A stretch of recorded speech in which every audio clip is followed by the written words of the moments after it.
Okay, so over here at the bottom, the model profile for demonstration, this part under this image, you can see the mock image without any noise. This is a CIRSIC profile, CIRSIC index 4, just a basic, very simple thing and nothing else. And then on the right of the image, you see the same profile, exactly the same image, and we added noise to it.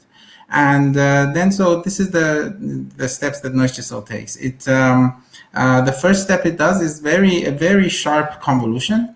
And that is because the more you convolve the image, the more you're going to lose low surface brightness features because they're going to get washed out in the correlated noise. And then we apply threshold. So this threshold is very low by default. Now, of course, you can change everything. So the basic, very important philosophy in NoiseChisel and GNU Astro in general is that in the coding, there's no numbers, nothing.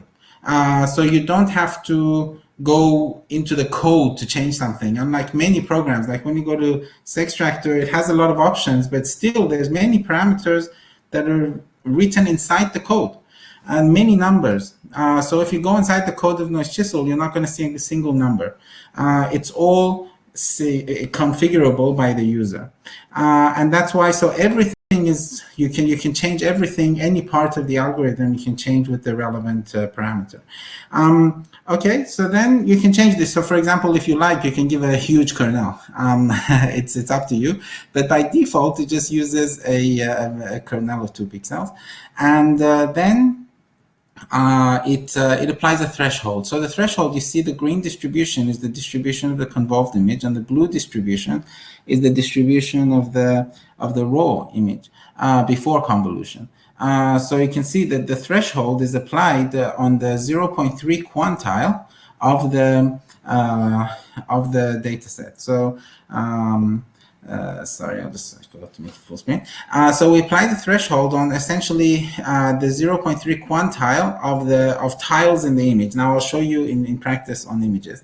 So this is, in practice, it's like -½ sigma. It's below the sky level. So the threshold is below the sky level, and then we apply a level of erosion. So it's a very simple process. You see, if as I flip between these two images, you can see, have a look at one of the holes, any hole you like. Holes are the regions below the threshold, and blacks or white, and black regions are the pixels above the threshold. And so now take any hole, visually keep your eye on it, and then when I go on to the next slide, just have a look what happens. Essentially, we carve out the holes. We make the holes larger. And the basic idea is that as you go from the center of the galaxy into noise, the size of the holes in noise, when you don't have any data, you only have noise, you don't have any signal, the size of the holes is usually the same size. So by just expanding the holes by just about the same size, you're able to carve out the galaxy from inside the noise. And then we apply one level of opening. Now I'll show you all of these in practice. And then we apply a series of steps to reject false detections. And over here you can see, so as the user, you give the purity level. Have a look at the plot B51, the red histogram on top. This is the histogram of all the false detections. These all come from the initially white pixels. And so as the user, you give a purity level. You say, I want my catalog, my detection to have a purity of, for example, in this case, 99%. So you only allow for 1% false detections. And for example, in the case above, in B51, you see the value is like between 4 to 6, right? But then when you look in C51, which comes from a real HST image, just have a look. The distribution is different, and as a result, because of correlated noise, the signal to noise threshold, so you don't give a low level parameter like signal to noise manually. You give, you can if you like. As I said, everything is customizable, but by default, it will ask you for a purity level, and then you give the purity level. And then it's going to grow the object and go into the detection. So there's a full video separate on introducing NoiseChisel that I sent in the email. So that goes through these slides. I'll stop here for the slides. It was just a basic summary. And let's go on to, in practice. So, NoiseChisel is part of GNU Astro, GNU Astronomy Utilities. And like all of the GNU Astro programs, it starts with AST for astronomy. And then if you press tab, I'm pressing tab 2 times here. And let me make this larger even so you can see. So GNU Astro is essentially a combination of many programs for most kinds of data analysis that we daily need. And the basic idea is that I began with Python myself when I started my master's work, and but then I really got fed up with all the extra input this, input that, load this, load that, and then all the dependencies. I mean, when you just load AstroPy, you're loading plus 100 dependencies. And when any one of these versions changes, something in your analysis is going to change. And that was just a nightmare for me. So that's when, I started to work on an independent package, and I stopped Python and went into C. So everything is effectively accessible on the command line as programs. So now we'll see some of them in action. So you run AST, you press tab, you see the full list, and then you press AST-N and you press tab, and there you go. You have NoiseChisel. So let me just, once you install NoiseChisel, this is how you can easily run it. You run AST and tab, and there you go. NoiseChisel comes in. But let's, so before going into Euclid data, to better demonstrate the logic and the, let's say the, let's make a mock image just like the slides, and let's work on that first, because in a mock image we know everything. We know the image before noise, so things are much more easier. So let's go. Let's make a directory called mock, and okay, now let's go inside the directory. And let's clean up the terminal. Okay, so the first thing we want, so one of the programs in GNU Astro, so let's go here as well so you can see the contents of the file under it. So the first thing, we want to make an image, right? And we want a certain set of properties. So in GNU Astro, the program for this job is called make profiles. So you say AST MK prof, it's another program, AST MK make profiles. And then you give it, so it takes a catalog of parameters of many types of profiles. And all of GNU Astro's programs have a -p option. -p actually is short for, let me show you, is short for print params, right? You can run all of the programs with -- help. As you see here, and then there's this option print params. So this is also very good in NoiseChisel, because when you see the logical sequence of options. So when I run make profiles with print params, for example, you can see the columns necessary to build the profiles. So just to show you, if you run NoiseChisel with -p, you see all of the options. Now, most of these are about input, output. They're not related to detection. These ones are related to detection. Most of them are very low level. You'll never need to change them. It's just based on the philosophy that there's no number in the code. So everything is here. You see the whole algorithm can be tuned in here, but in practice, you're just going to need to change 3 or 4 usually. You're almost never going to need to change opening NGB, for example. Now we'll go into the steps, but yeah, it's just based on the philosophy that nothing is hard-written, hardwired in the code. And yeah, as I said, this is because frustrations with many other programs that didn't have this. So they hard-coded many numbers in different parts of the code, and it was really a nightmare. But yeah, so over here you can see everything. So let's go into making the profiles. So so when you run AST, I'll just clean the terminal again, and ASTMK prof, and then -P. Okay, so you see to build, for example, a Sersic profile, you can build many kinds of profiles. Sersic, MOFAT, Gaussian, point, flat, circumference, distance, radial, and azimuthal profile, and many more can easily be added. So these are the columns. So look, when we say, let's make a catalog so you see it in practice. So let's call this object number 1. So you see the first column that it wants is the coordinate column, and it should be column 2. So let's assume this image is 1,000 images and 1,000 pixels. and we want the galaxy to be in pixel 500 and 500. So you see the second C column means coordinate column. So the two first ones are the coordinate column, then the third one is the function column. So we want a CIRSIC, and the code of CIRSIC is 1. Then we want an effective radius. So let's set an effective radius of 50, for example. And then we want a CIRSIC index. So let's set a CIRSIC index of 1. And then we want a position angle. So let's set a position angle of 30 to just be more clear that there is an angle. And then for the axis ratio, let's make it, for example, 0.6 between the major and minor axis. And let's give this galaxy a magnitude of 12. And we'll truncate the galaxy. So how far it goes in the CIRSIC index, we'll truncate it at 5. So look, when we just print this, when we just run echo, this is a very basic shell command. You already know it. So now the good thing is they can pipe this into ASTM-kprof. And then when you run it, and then you say merge the size, it's 1000 and 1000. And here you go, it built the profile. So let's have a look. Here you go. This is the elliptical profile we wanted. A CIRSIC index of 1, and all of the, so you see CIRSIC index of 1, half, effective radius of 50, and all the parameters that we gave.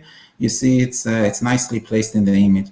But there's one important point, and this is very important for detection. So you might think that like right now this is lower level than NoiseChisel, but please be patient a little because this is really important. Because we need to first understand signal and noise before going into detection. This image, let's have a look. There's another program, AST Fits, and then make profiles. So with AST Fits, you can actually see the size of the image. Look, the size is 5,000 by 5,000. It's not. So you see, it built this whole image, 5,000. It does Monte Carlo integration. So the center of the central pixel where the gradient is huge is built by randomly placing thousands of points to get the center properly without, and it does it in parallel. So you can see that it's a huge image, but how fast it done it. It done it in 0.7 seconds. And this is another advantage of not using Python. It's super fast. Then you have so the basic idea was we asked for a CIRSIC, we asked for a image size of 1,000, right?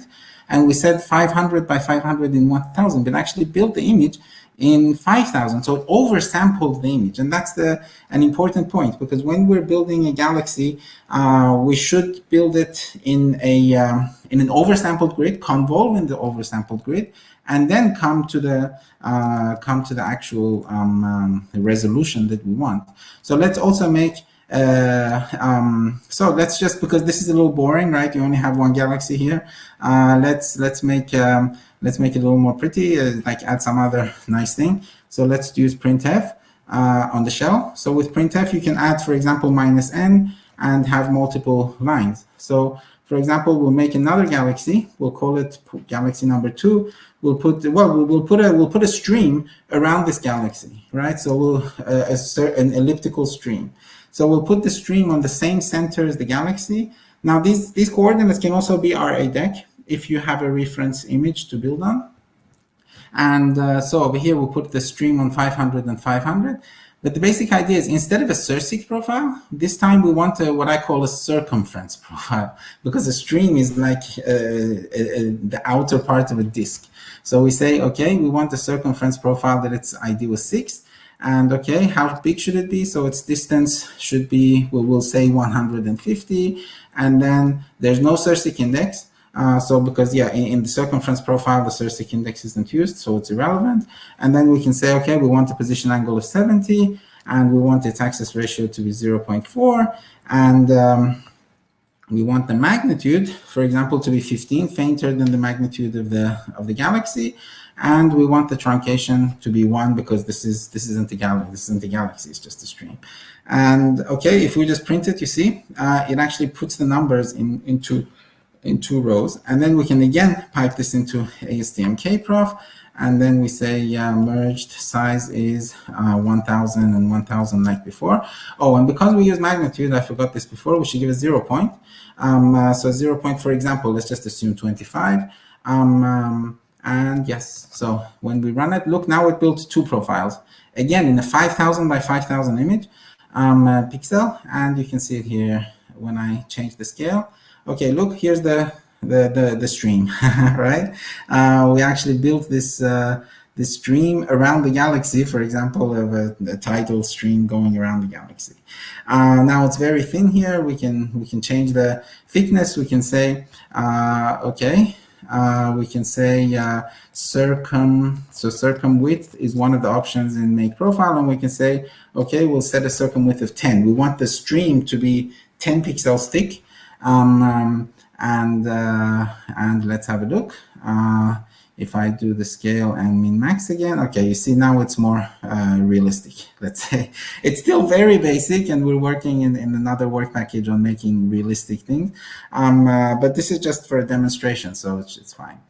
Okay, so you see now we have the oversampled image of a galaxy and then associated stream, and now we should convolve it, right? So when, like, even in space, you have convolution. So we have AST convolve, and with convolve, sorry, first we should make a kernel. We only have one image right now. So make profile also has this option kernel, where you can build, for example, a Gaussian with a full width rough maximum of 3, truncated at 5. You press this, and boom, you have the kernel. You see kernel.fits is now made, and again, this is oversampled by 5 pixels. So the kernel and the image are oversampled, and then okay, we can use convolve. So when you run convolve, and then you say, I want to run convolve on the make profiles output with a kernel of kernel.fits. And let's see. Okay, so now it's using, again, fully parallelized. See a 5,000 by 5,000 pixel image is convolved, and here it is in 6 seconds. And now if we look at the image again, you see now this is the convolved image. You see the stream, which was flat before. You see if I zoom into the edges, it's no longer flat. And this is a very important idea in detection. I mean, when we're making mock profiles, and in the center, because like for smaller objects, in the center, the convolution is happening on the higher resolution grid. So now we say AST, and now we want to, okay, now we've done the convolution, we made the profiles, and we've done the convolution on the higher oversampled grid. Now we want to undersample it. So we say AST warp, and we say, okay, the name of the image is make profiles convolved. And what do we want to do? So we want to scale the image by 1/5, because okay, so let me show you. So I think I had the parameters above. So look, there is this option, oversample in make profiles, and by default, the value is 5. So now we should scale the image after. So since we've done the convolution in the higher sample grid, and we built the profile, we scale it down by 1/5. Oh, there is one more point. By default, in the fit standard, it's not part of GNU Astro. It's a very low-level thing. It's part of the fit standard. The coordinates start in the pixel center, not the pixel edge. But when we're doing something like this, we want the coordinate to start on the pixel edge. So we say center. Let me press some space here so you see it better. Center on corner, right? And you run this, and okay, now it actually puts the center before the warping. You see, it actually brings down it changes the position of the center of the coordinate system. So when you say 1/5, it actually covers a full set of 5 by 5 pixels. Okay, now you can have a look. So the output is called make profiles convolved scaled. And if we actually, you see, this is the same image again. And if we come here and have a look into the header, you see now, before it was 5,000, but now it's only 1,000. So this image is now ready to insert noise. So when we want to insert noise, there's another program, AST arithmetic, and we can, so this, we're going to use this comparison when we're looking into the detections of NoiseChisel. So this is the final step.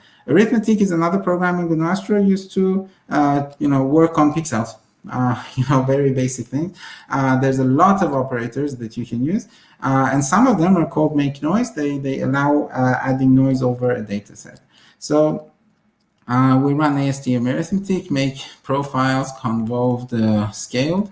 Okay, and then we say, okay, we want a magnitude, we want the background, because we have Poisson noise. So we want a background of 22, for example, and then the 0 point was 25, and then we say the operator is called for adding, so make noise, MK noise, sorry, MK noise, and then Poisson. So we say this, and let's run it. Okay, there is a, okay. So first, because this is in magnitudes, right, we should convert the 22 magnitudes into counts. So there's an operator called mag2counts. And we run that. Okay, there you go. So now we have a look at the riff, and here's the image that we're going to play with. So look, this is the mock galaxy. If you're more familiar with like the gray color, I can make it gray. And the mock galaxy inserted in, Poisson noise. So the noise actually differs per pixel value closer to the center of the galaxy. And this is again very important in the centers of like ultra diffuse galaxies. Okay, so now we have the galaxy in the stream. Just to give you a sense of the image without noise, let's also open the one just before the this step, which was this. So this has the same pixel size. So now if I go, if I flip between these two, you see they have the same pixel size. Okay, this one, because it has no noise, and you see the values are extremely low compared to the noise. So that's why they get completely washed out in the noise. Let me just change the scale of the no noise image so you actually see the galaxy. Okay, here, for example, is the galaxy in its stream without any noise, and then we can come back, and yeah, you can see it's the same image with and without noise. Okay, so now let's go on to NoiseChisel on this input image. Okay, so just to make life a little easier in terms of typing, let's just give an output name to this. We'll call it like image.fits or noised.fits. So this is the noised image that we're going to play with, and we'll delete the old one. Okay, so now you see this noised image is the image that we want. Okay, so now let's go on to NoiseChisel. When you run NoiseChisel, let's just run it by default, not change anything. So we just say, so to run NoiseChisel on a program, you just say AST NoiseChisel noised.fits, and you press enter. Okay, it was done. So you see 1000 by 1000 pixels image. It was fully done, and you can see the output here. So here you go. This is the detection of this galaxy and its stream out to this certain noise level.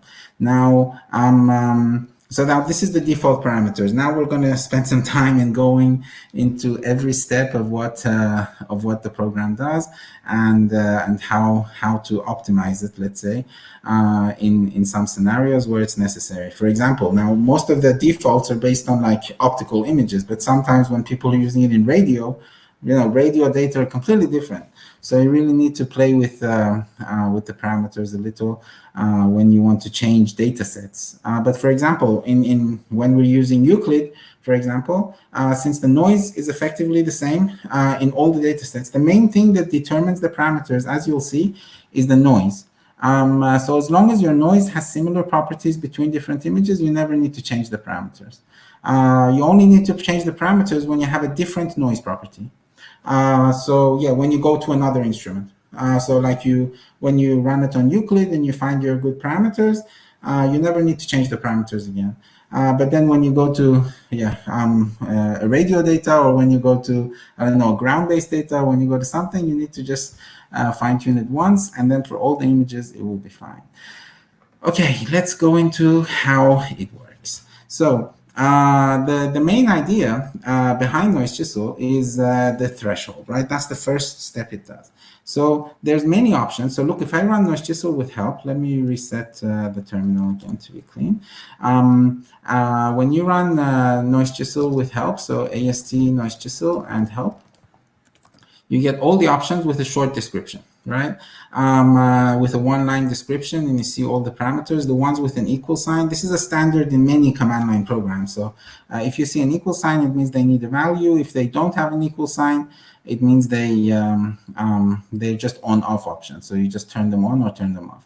And okay, so when you run NoiseChisel and then you say, what was the name? It was noise.fits.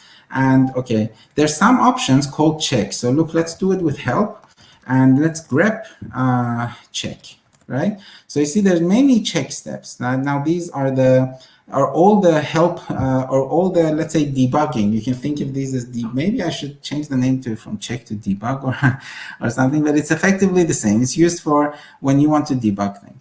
So the first thing NoiseChisel does is that it tiles over the image. So let's, and you see the order is usually, well, it's not exactly, so over here it's alphabetical, but then when you run NoiseChisel not with help, but with -p, it's based on the logic of the program. So you see the first thing it does, then the second thing it does, the third thing it does. These are just a very linear thing. So when you want to optimize NoiseChisel for a new data set, yeah, just have to go through this list and see if you need to change anything. Now we'll visually also check with images.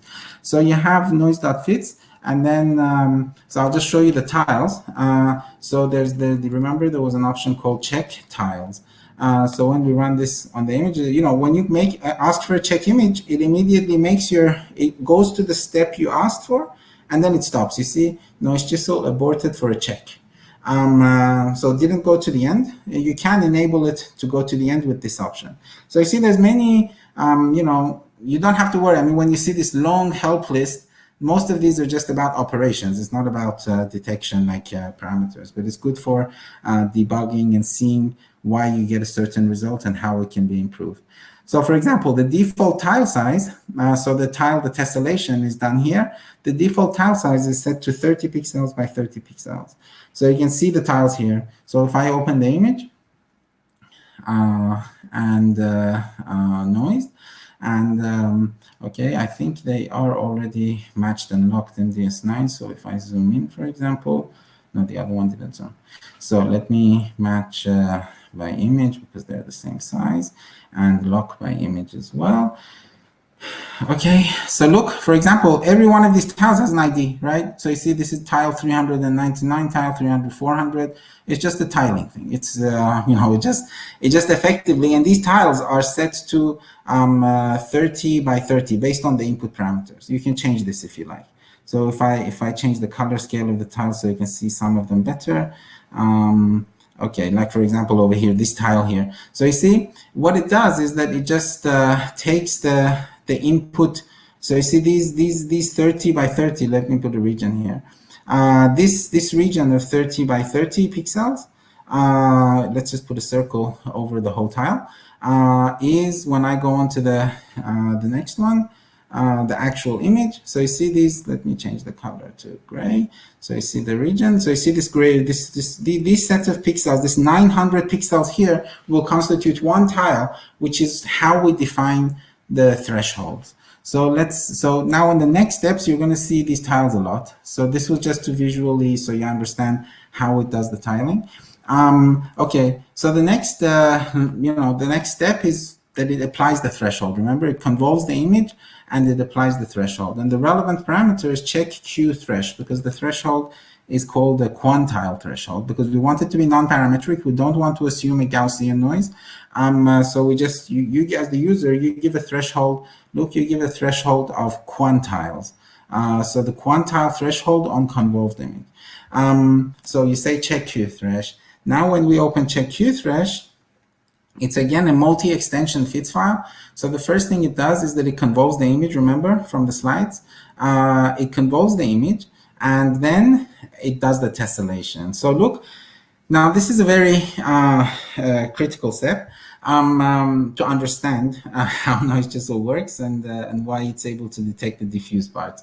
So remember, each one of these are the tiles, the same tiles we had before. They're 30 by 30 pixels, but now their value is not just an integer. It's actually a floating point. And so what is this floating point? This floating point is the threshold, is the quantile threshold. And the basic idea is, remember here in the slide, we said the threshold is applied on the convolved distribution, right? But if you have a galaxy, like say, for example, if this was one tile, right? This galaxy skews the distribution. It's not pure noise. So if I say a quantile of 0.3 on this galaxy, it's gonna on this tile, it's gonna be different from another tile, right? Because if for example, if there's another tile just beside this one, and that tile doesn't have a galaxy inside it, then this quantile threshold is going to be different. And this is what happens in many other programs, like Sextractor, for example. It's really hard to find tiles that don't have signal in them. So in this step, we reject tiles that don't have any signal. And let me just show the logic with GIMP, for example, just for a drawing. Now, please excuse my terrible drawing because I'm going to be using a touchpad and I forgot to bring my mouse. Okay, so now look, when you have a symmetric distribution, right, you get something like this. Now, assume this was symmetric. So you see okay, this is just a touchpad. I should have prepared for this, sorry. So you have the symmetric distribution, it's only noise. So for example, it's one of these tiles in this part of the image, for example, where you don't have any. Let me make a region here. Look, in this region, let me change the color so you see it nicely, and the width. Okay, so look, for example, in this region, right? This is a mock image, so we know there's absolutely no signal here. And you can even look in DS9. So you see, when you look into the statistics of this region, look, the mean and median are approximately the same, right? And this is because the distribution is symmetric, right? However, as we move this region into a galaxy, look what happens. Look what happens. Do you see what happens? Look at the mean and median. The mean shifts to the positive. So look, if I want to draw this is a distribution of noise, for example. Now it's, but then when we add data, so let me change the color here. When we add data, what happens is that the distribution becomes like this. It gets a peak and then it gets like this because, many of your pixels are not noise anymore. And this is effectively the region where you have data here, right? So this is data.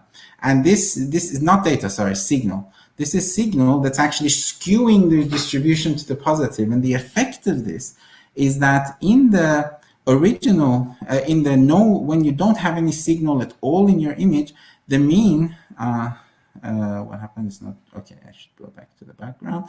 Okay, when you don't have any signal, when you don't have any, oh, sorry, I wrote data there. Sorry, I'll just fix the confusion. So this is signal. Right? When you don't have signal, your mean and median are very similar, right? Because, well, the distribution is symmetric. However, when you have signal, what happens is that the distribution gets skewed, right? So, for example, the mean comes. The mean, for example, becomes here. Because you have a skewed distribution, and the mean is really easily affected by all of the signal down there. But the median also shifts. So the median is no longer on the mode or the peak of the distribution. The median, for example, shifts less. The median stays here. But the basic idea is that the distance between the mean and median changes as you add signal. So let me show you here. Again, sorry for my terrible graphics with a touchpad, but you can see when you don't have any signal, the mean and median are very close. But as you add more signal, the mean and median change. And this is how we define tiles. So, and get the threshold from the tiles. So if I go back to this image here, look, all of the tiles where the mean and median are sufficiently close are kept. But any tile that inside the tile, so you had like in this case, we set the tile parameters to like 30 by 30. So you have 900 pixels, right? So in every tile you have 900 pixels, and you have so this distribution that I just drew here is from a 900 by 900, 30 by 30 or 900 pixel distribution. And look, all of the tiles where the mean and median are different from each other, they get they get removed, and they're white. You see that the value in DS9 is none. Do you see up there in the value thing is none? But when I go onto a tile with a value, you see it actually has a value. Like for example, because remember when we set so let me show you. Remember when we set when we added noise, we set the background magnitude to 22. And we change this into counts. So let's just run this again, and let's just do AST arithmetic, and then we say, okay, a magnitude of 22 with this 0 point of 25 counts to mag. Now this is, mag to counts. This is a very basic thing. You can like write up your calculator and do, but because as astronomers we needed a lot, I just added the operator on the command line. Okay, look, this is and you can run the quiet option, so because by default. Okay, so a magnitude of 22, a background magnitude of 22 corresponds to 15.84 counts, and the image is in counts. So over here you can see as I hover over the image, look, the values are all around 15. A little less, a little more, but because it's noise. And you see the values are all approximately. You can even see from the color bar at the bottom of the DS9 window. All the values are in this approximate range. And just have in mind, this is not exactly the background. This is this isn't a quantile of 50 or 0.5. It's a quantile of 0.3. So it's a little below the background. So over here, that's why I see it's 15.84, but maybe the median value around here is like 15.5 or something. This is because it's negative half sigma. It's a little lower than the background. And this is natural. So just to just so you see the steps, let me go back to the previous. Oh, sorry, it was another window. So I hope you got the logic nicely, that how as we go outside when we're in the noise, when we're here, okay, DS9, something has happened to it. When we go here, okay, let me start DS9 one more time. Okay. So when we go into the Q thresh, it's a multi-extension. Now I've set my DS9 to open multi-extension cubes as, so if you want to do it yourself, just do open as, and then multi-extension cube. So you see it has many extensions. Now we're going to go into the logic of how it defines the threshold and how it uses the regions without data, without signal, to separate the ones with signal. So now this is the most critical step. Once you pass this step, the rest are very easy. Just conceptually, as a user, you don't usually have to worry about this, but since we thought it would be a good review, just in practice, so you see what happens. Please try this on your own data. Try it out. Run this check Q thresh option that we ran here, and have a look. Have a look at the extensions. It will give you a really nice feeling of how these things operate on your own familiar images. Okay, so you see we have the tiles, and if I add the region again in this part, let me fix the color and the width. Okay, in this region, and let's have a look at the statistics. Just as a summary again, keep your eye on this part here, the mean and median. Can we increase the size? Okay, yeah, I hope this is easier to read now. So you see, keep your eye. So you see, in this region of the image, where we don't have any signal, and we know we don't have any signal because we made this image. So you see, the mean and median are very similar. But now look, I'm coming over the galaxy. As I'm coming closer and closer, look what happens. The mean goes up really much faster than the median. Look, look, look. As you see, when I go to like close to the center of the galaxy, the mean now is like 35, the median is 31. So you see that they separate from each other. And this is because the distribution of the pixels inside this circle that I'm showing in DS9 gets skewed. So how do we quantify this difference? Because like, for example, over here, this is based on the noise. right? So on the noise that we set, the background level that we set for the Poissonian noise here determines, and the signal determines the thing. So we need a scale independent parameter to separate, to quantify the separation between the mean and the median. So how do we do that? We again use the quantile units, let's say. So in the quantile units, you have this horizontal. I'll try my best to draw a horizontal line. Sorry, I'm not a master of Git yet, but this is, let's say this is GIMP, sorry. So this is, for example, the x-axis. In the quantile space, this here is your quantile of 0, right? So at the bottom, quantile 0. Okay, quantile is 0. And the maximum value, so the minimum, or in parentheses, the minimum value. Right? So over here, I should really buy one of those writing things that you can write on the on painting things. Okay, so quantile 0 means minimum value, and then the maximum value means quantile of 1. Quantile is 1 is the maximum value, and you have this is the maximum value. So look, this is a scale independent. Now, if your noise is like terrible, if your background level is really high, like on ground-based images, and your Poisson noise as a result is really high, then it doesn't matter. Or if it's a space-based image and you don't have any background, the quantile is a unit that is independent of the range.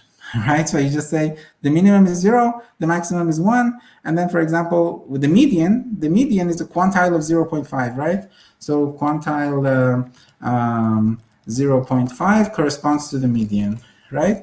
The middle value. Then, for example, now in this, so what happens?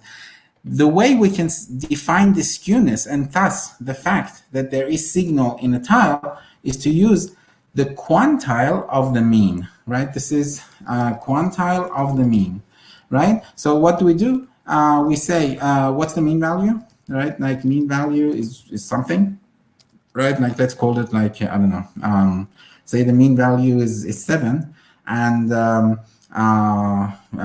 yeah, then so I should have prepared for this.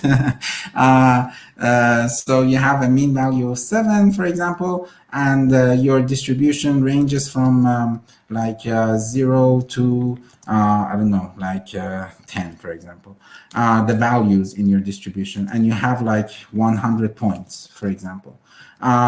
So then you look and you see, okay, the mean, so after sorting, so first you sort, so the first thing you do is sort your data. Then you find the element that has like a value close to element with closest like value to 0.7, which is the mean. Right, and then then you say, okay, let's say, for example, in this scenario, let's say this is like you had 100 points, and for example, this is like on point like 82, for example.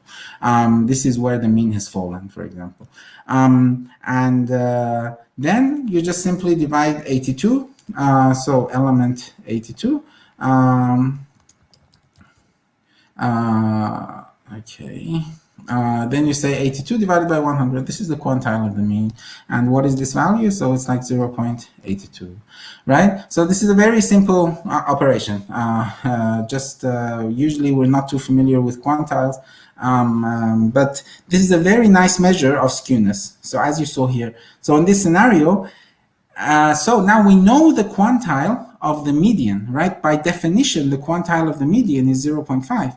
So when you take the quantile of the mean, and like, for example, in this scenario, the quantile of the mean was 0.82, okay, you just subtract. So then you say, okay, how far is the quantile of the mean from the median, right? So in this scenario, it's 0.3. It's a huge difference. So you see, like, this shows the distribution is really skewed.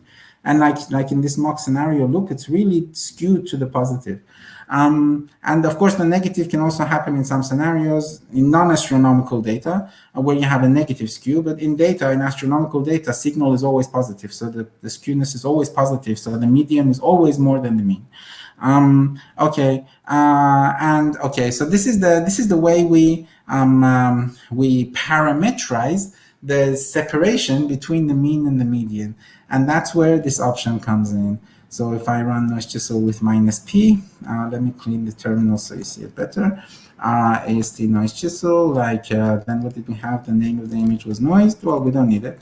-p. So look, this is the first parameter in detection. Mean, med, q, diff. Now, I couldn't find an easier way to summarize this.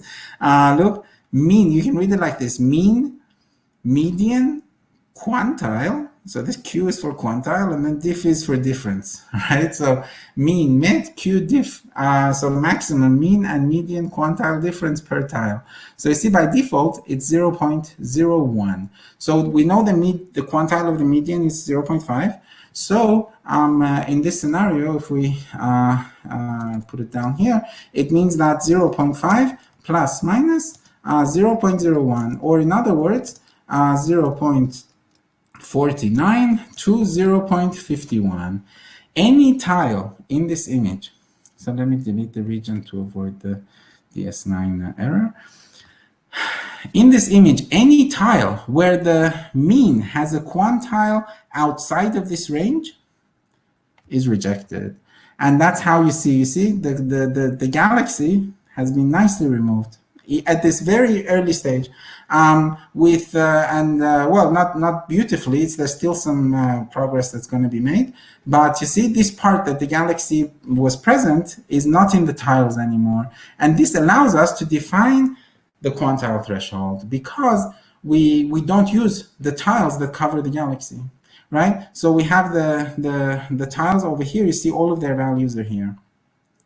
Now, by default, there's 3 thresholds inside NoiseChisel, and therefore different steps. So we'll just ignore them. The next step is to remove outliers.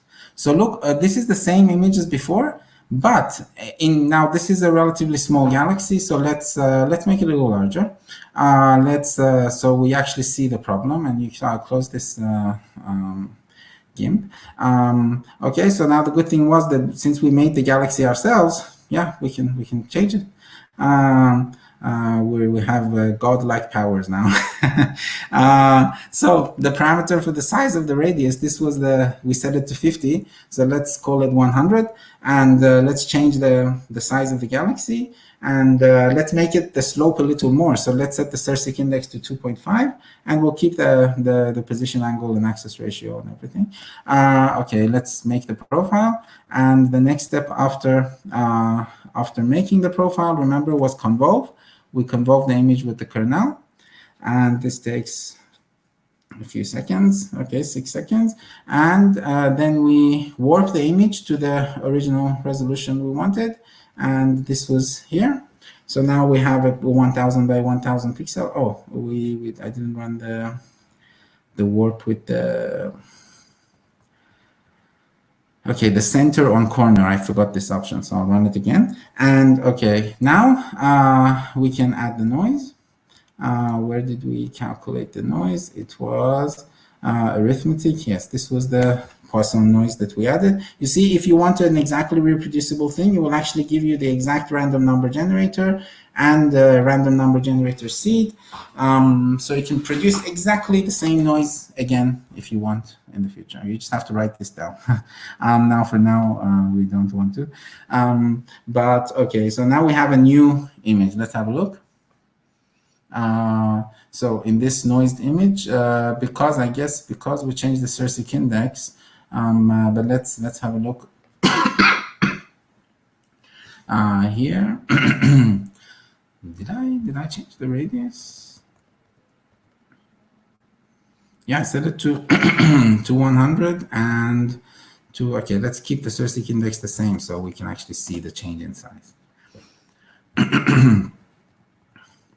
So then we convolve, and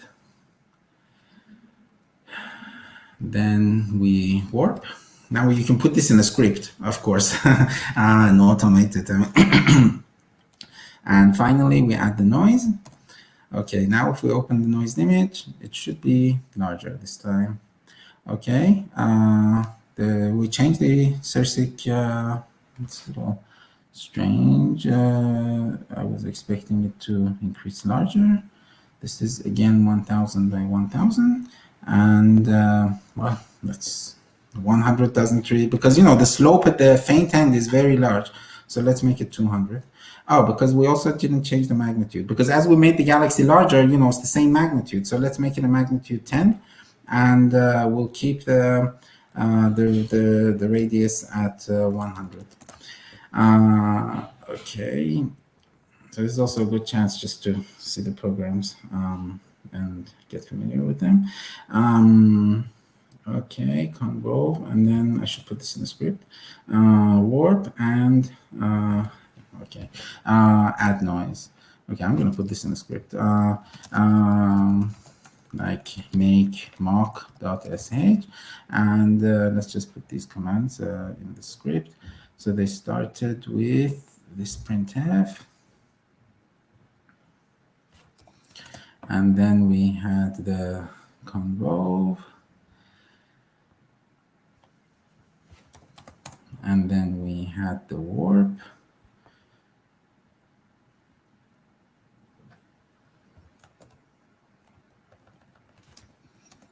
and then we had the adding noise. Now, with each one of these steps, you could have used output to have shorter names, but I just wanted to keep the command short. Okay, now we have everything in the script. Okay, so then we add the noise. Okay, now we have the script. Next time we can just run. We'll just make the script executable. Make mock and make mock. Okay, there we go. So now we can easily, you know, reproduce everything fast. They just go after each other. And okay, so now we have the noised dot fits here, and this one should be, yes, larger. Okay, now we can have the script and we can play easier. Okay, yeah, because I copied this here, and the effective radius, we'll keep it the same. And the good thing with Emacs is that we can just compile inside here, make mock.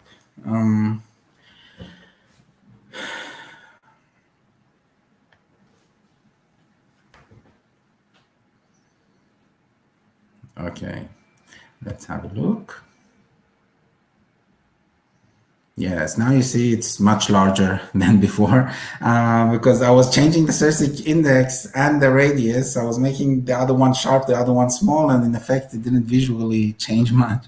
Yeah, the profile, of course, changed a lot, but well, you still see the stream a little in the background.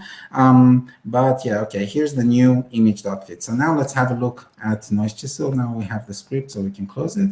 We'll close this, and AST NoiseChisel, noise.fits, and let's do the check Q-thresh. Oh, sorry.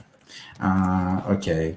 So now the noise, so when you run with check new Q, look, it tells you, look, it tells noised Q-thresh.fits has been created, and NoiseChisel has stopped because you wanted to do checking. Okay, so now this is again the convolved image, and then okay, look, the outskirts, this is what I wanted to show you. Look, this even when we set the difference between the mode and median, look, let me run with -p again.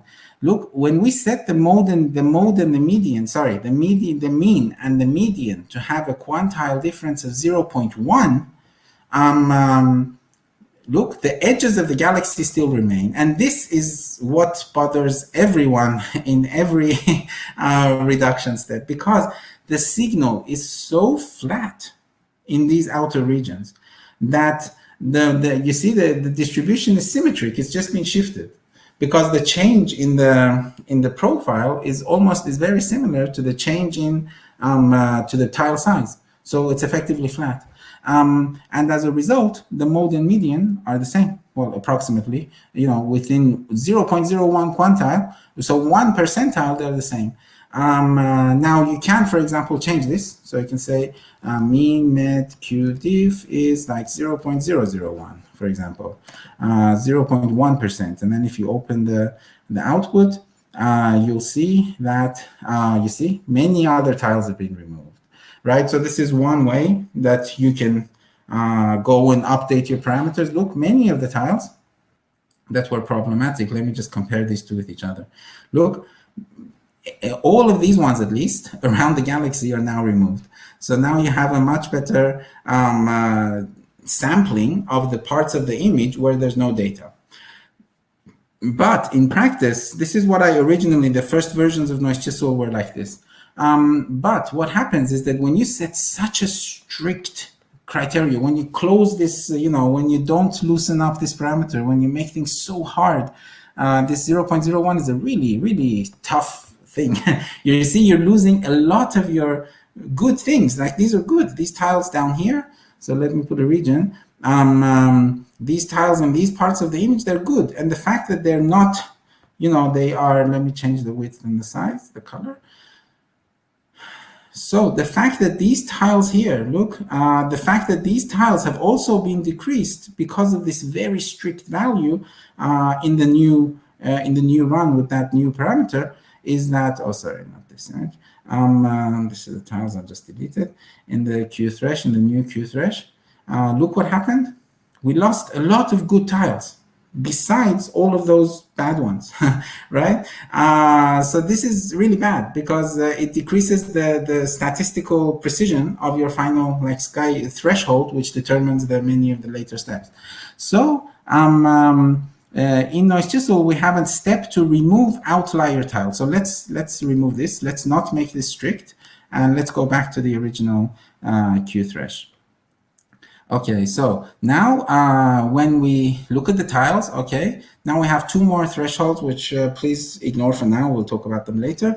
Okay, look, there is a step in NoiseChisel, and this was added, I think, after version, 11 or something, one year ago, I think, more.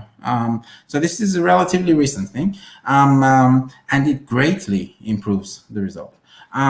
So look, if I just go back to the previous one and the next one, look, it removes outliers. And there's several parameters that you can use in this step of removing outlier tiles from the image to estimate the noise. So look, it's called, if I run it with -p again, let's have a look at the steps. So look, this mean met q diff, we didn't change, right? Q thresh, we didn't change. We kept it the same. Outlier sigma clip, this is the part. So these two parameters define the outlier tiles. Now I can go into this is all in the manual. So there's a very complete manual. You can, if I go to the web page and I search for GNU Astro, this is all explained in the section on NoiseChisel under updates after publication, right? So it's very clear, you won't miss it. So look, if I go to the just the manual, the documentation, and I go into book, and like in HTML, which is easier, and then we'll go down to NoiseChisel. Where is it? So NoiseChisel is under data analysis, right? So this is the section on NoiseChisel. There's many other programs. So NoiseChisel data analysis, you see NoiseChisel changes after publication, right?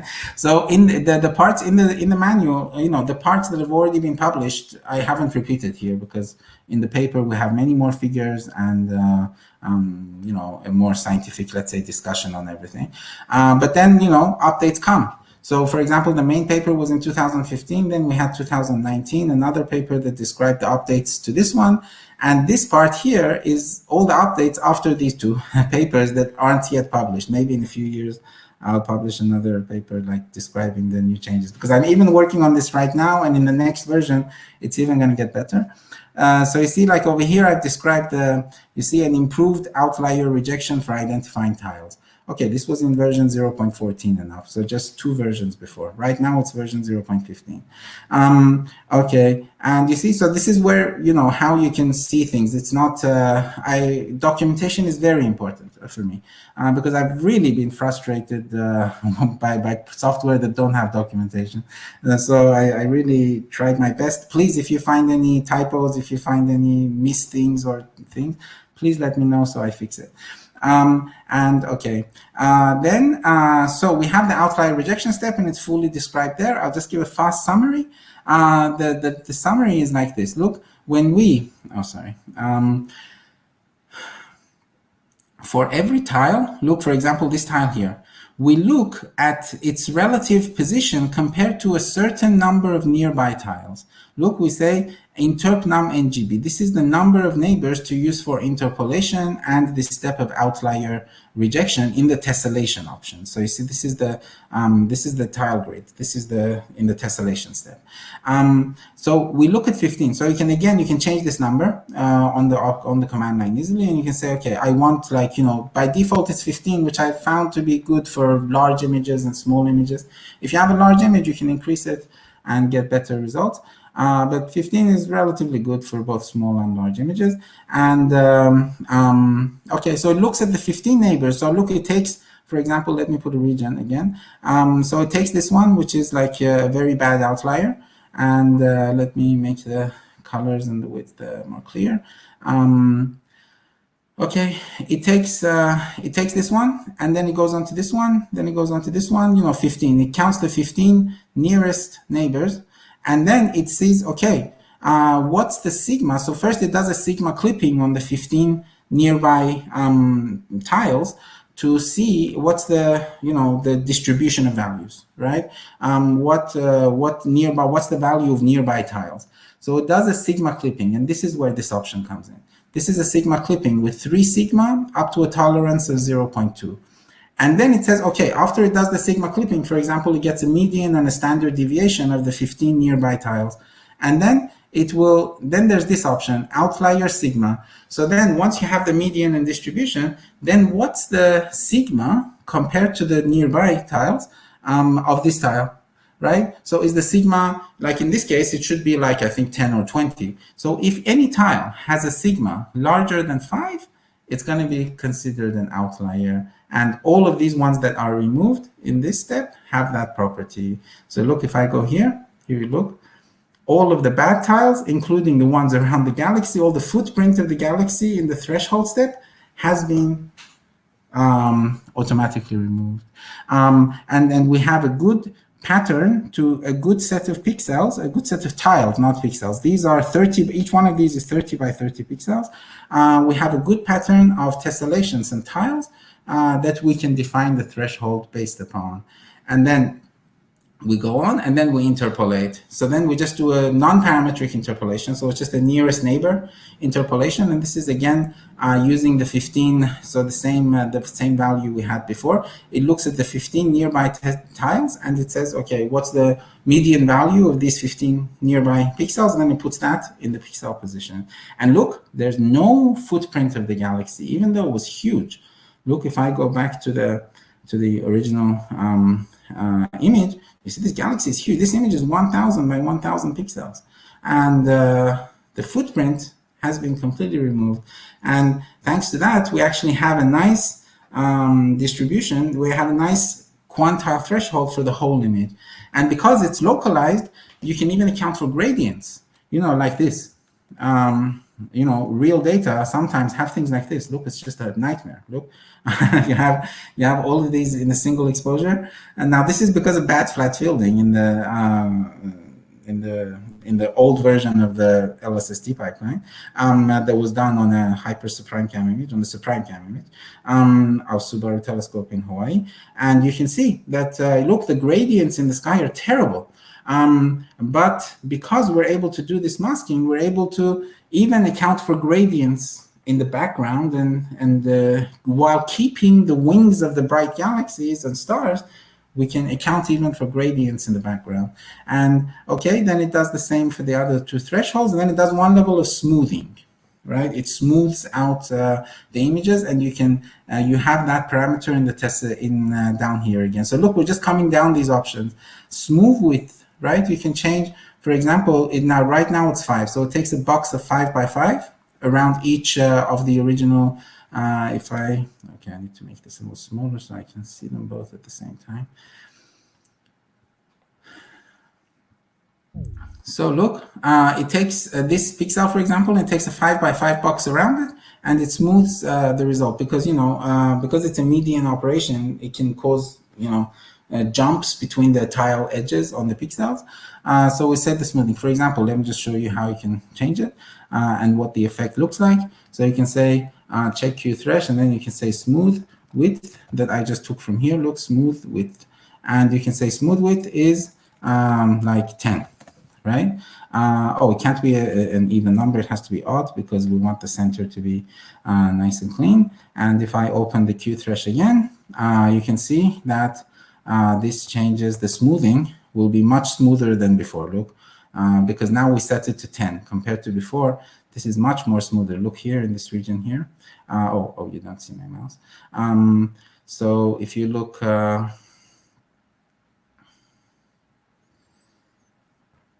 Just make the color black. I hope this is visible now, and the width. Okay, so look, compare this region with the same region in the old image. So the smoothing width is now much larger. But again, in many scenarios, you don't need to touch these things. These are very low level things that are only here because we don't want any numbers in the code of any GNU Astro program. Okay, so we won't change this. I just wanted to show you. We'll go back to the original, and okay, after we do the smoothing, and now look, you might think, okay, this is like a big bump here compared to the rest, but just have a look. The maximum value is 15 point something, like 15.28, and the minimum value is 15.1, compared to the noise, which is the square root of this background, which is the square root of 15 is almost 4. Compared to the noise, this is completely flat. It's just effectively noise. It's just less than 1/10 of the noise level. So this is just because, you know, we're scaling to the minimum and maximum value, but in terms of the noise level of the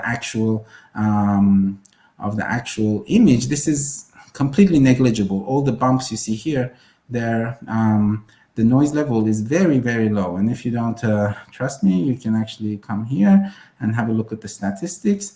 You see, if you look at the standard deviation, okay, inside this tile here, we have a standard deviation. Okay, it's a little lower, so like 1.21. Yeah, it's 1.21. And then when you look into the difference here between the values in the tiles after the smoothing, what's the maximum difference? It's 0.1 to like 0.15, and this is the standard deviation, or was changed, so it was 1.2. So it's again almost 1/10 of the 1/10, like 0.12 or something of the standard deviation, which is very good.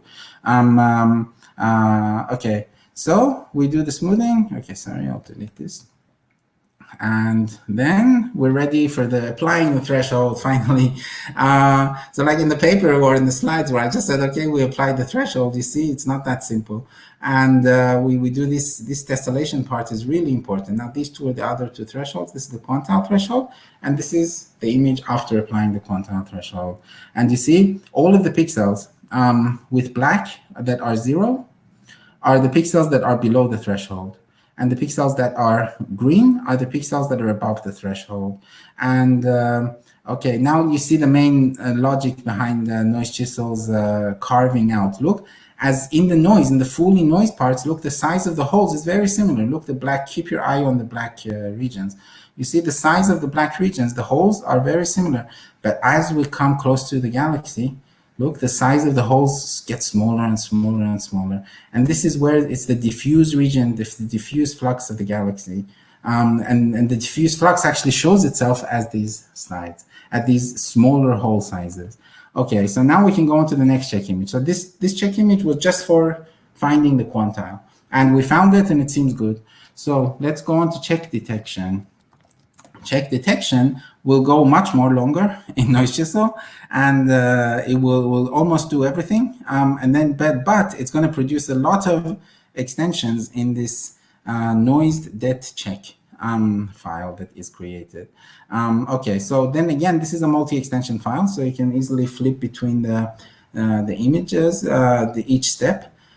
So the good thing is that it's fully non-parametric. So there's no fitting, there's nothing behind the scenes. Everything you can check as you go along. Okay, up to now is the same as before. You see, this is the input image. After convolution, there's the thresholding. This is the same extension as you had the last extension in the check Q thresh. Okay, then this is now where the name of NoiseChisel comes from. We erode the pixels above the threshold. Look. When I go to the next extension, do you see what happens? Any green pixel which was above the threshold that's touching a black pixel gets eroded, becomes black. So effectively the holes expand, and by expanding the holes, we're able to, you see, keep the outer surface brightness to very, very low surface brightness levels, while removing a lot of the outskirts of the regions where there isn't any signal. Then we do one level of opening. Opening is similar to erosion, but they're just followed by one dilation.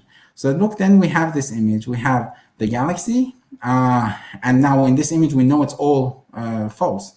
So nothing, you see you have, you see a lot of false detections, right? All of these are false detections, right? Everything here is a false detection. And this is natural, right? Because at this step, we only want the diffuse regions.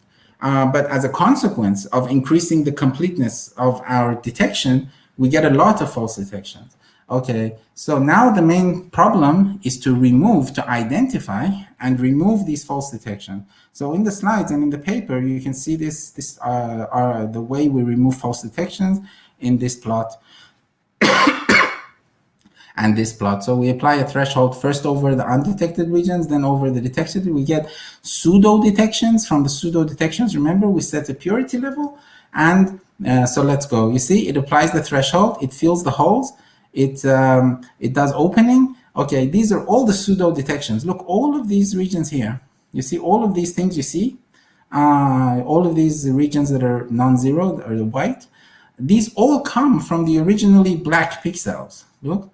If I go back here, let me show you one of them. Let's mark one of them. So let's put a region on, for example, this one. This is only due to noise. Randomly, a few pixels have fallen above the threshold, very randomly. Look, if I go back, look at this region, you see? In the initial detection, there was nothing here. But we applied the threshold only, look, we filled the holes, and then we done opening, and this K remained, right? So this is actually a detection. This shows the random correlated noise of our data. This is just, when you randomly select numbers, it can happen that like 3 numbers above the threshold fall beside each other, right? It's very natural. It's noise.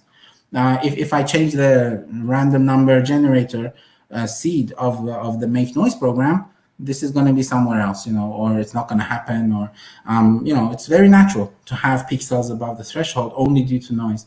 And so what you do, we do this step to identify these. So now that we have all of these, look, there's a lot of things here. And if I change the min max, look, each one of these even has a label. Look, like this is like, you can actually, NoiseChisel has another thing called, let me do it with help again and then pipe it to grep. Yeah, one of the reasons I wrote a good manual is that my own memory is terrible.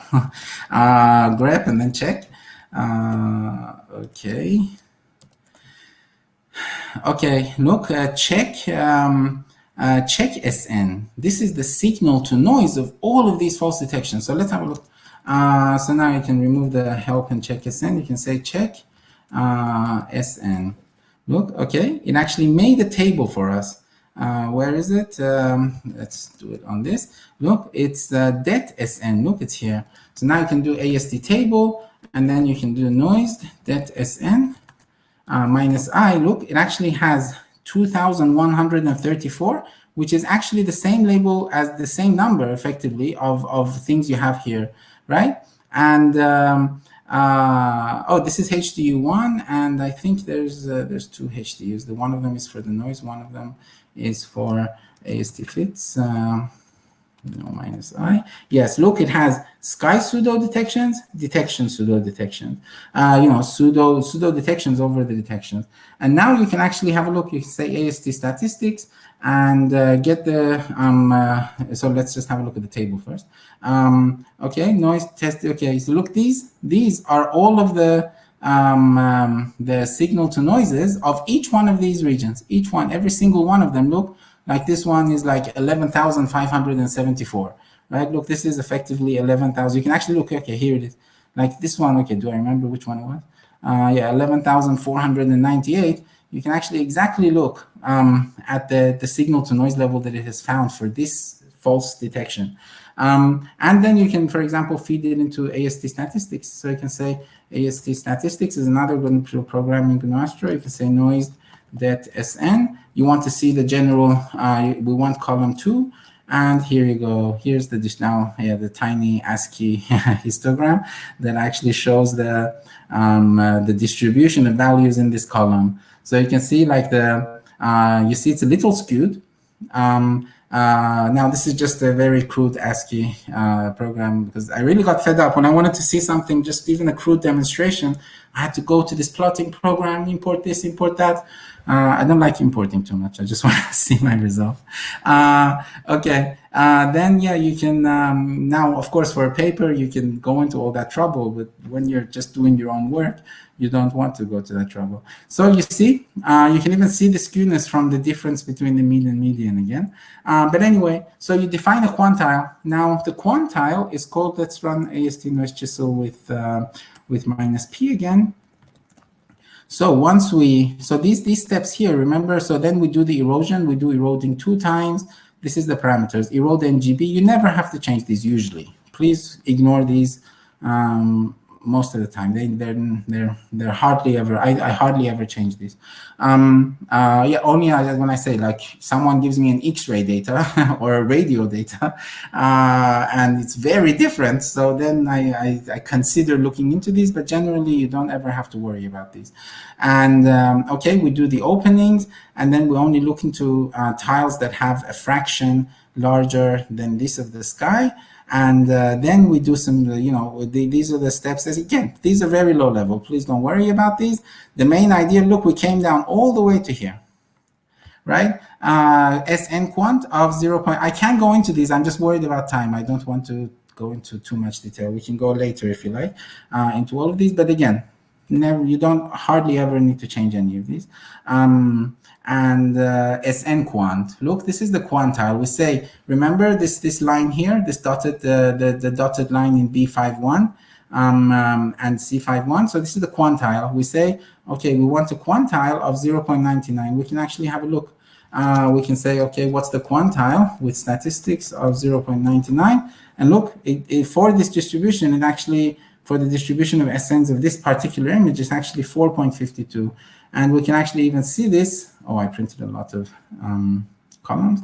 So let's run NoiseChisel again, check SN, and here you go. Look, it's exactly the same value. And it tells you that it had 0.99 of the 21. So then there is like a minimum area. It removes some of the ones that are very small because, they're just scatter. And it finds a signal to noise value. You give a purity. So you as the user, you say minus P. This is a purity level. This is because look, all of these are false detections, right? All of these things you see. Let me go into the histogram. These are all come from false detections, right? These were all false. This whole histogram here is all false. So when you say a quantile of like 0.99, which falls our example here, this means purity. This means that you want something that is only 1%, like you only allow 1% of false detections. And then it does the same thing on the data. So now look, if I zoom this back into the original step, where was it? Okay. Now if I go into the next step, then we apply exactly the same steps on the data. Look, and now we apply the threshold on the data. We fill the holes. we do erosion, we do opening, we find the good tiles, we find the good objects, and there you go. With 1% purity, so these are all, you see these false detections here? Because we allowed 1%. By default, it's 1% because it helps in completeness, and usually we have more than one filter, so this 1% is usually easily rejected, like based on colors of the objects, but it greatly helps in completeness. But for example, we can change it. If you really want a really pure thing, you can say SN quant, the maximum is 1, right? Okay, now look, we changed it to 1. Look, the signal to noise changed to 6. Remember, before it was 4. And if we open the noise det check, and go ahead with all the steps, here, look, now we don't have anything, right? No false positives because we set the really strict value of no false positives. Now, this is in the local universe, it's not really a problem, but in the high redshift, when you have small objects, this is very important, and it greatly improves your completeness. So the small purity, the small impurity really helps in improving your completeness by almost 1 magnitude usually. So it's good to allow some impurity and then remove impurities with like, yeah, as I said, like using colors and then rejecting objects that like aren't in multiple colors or some other parameters. Okay, so we'll keep these impurities, but as you saw, you can change it. And okay, and we're almost complete. So now look, then we go on to the next step, which is oh sorry, it's this one. Then we go on to the next step, which is the original detections, right? So these are the original detections. Like these were the pseudo detections. These were these ones here, right? These pseudo detections that fell over a detection. So now we keep all the detections that have a good pseudo detection inside of them. So look, if I make a region here, just so you visually see, keep this the main galaxy in mind, and now I go back to before all of this thresholding and everything. Look, this is exactly the same blue region. It's just we done all of this to reject the bad ones, but we keep the good ones, and then finally we grow the object. So for example, in this case, oh, this is the initial detections, then finally we grow the object. And growth is based on the quantile again, right? These are the other thresholds I was talking about at the start. So look, by default, and this is the almost last option, look, det grow quant. So you say det grow quant right now, it grows the objects into the noise up to a quantile of 0.9. For example, let's change this. Let's say det grow quant is 0.8. We want to go deeper. So it goes down or lower into the noise. And then when we do the check again and go on to the last extension, look, it's much, much larger. Look, you see? And you can even take this to absurd values. You can say like, yeah, you can say like 0.5. Almost the sky level. Look, it gets a little slower because it has to sort everything, all of these pixels. This step becomes slower. But when you have a look and you go to the look, this is absurd. This is crazy. I just want to show you the effect, and if you want to see the effect, this is the logic. Look, let me go here. Okay, look, this is the growth. So look, I've made this slide in this image to show the concept. So this is without growth. Once we find the detection, this is the actual image, and this is the detections. Now, so look, keep your mind here. Look at the 0.99, the growth quantile. This is the same parameter that we gave. Look, when we set det grow quant, it's the same parameter. And so then look, as I go ahead, I'm decreasing the threshold. This is 97, 95, 92, 90, 85. Look what's happening. We're going lower and lower into the noise. We just sort the pixels and go into the noise. And we're able to, like in this case, I went to a maximum of 0.6, but you see, even in this case, we're following correlated noise. You see, this here is all correlated noise. However, for the galaxy, this is real. So look, when you have a deep image of this galaxy, there is actually a tidal feature that comes down like this. And look, it actually detects it to such low pixel to noise, signal to noise values. Like for example, in the second paper where I described this new update, compared to the original version, look, it actually goes down to 26 magnitudes, almost magnitudes per arc second on a single exposure SDSS image. And this is where you can change that parameter. Of course, as I said, 0.5 is too much.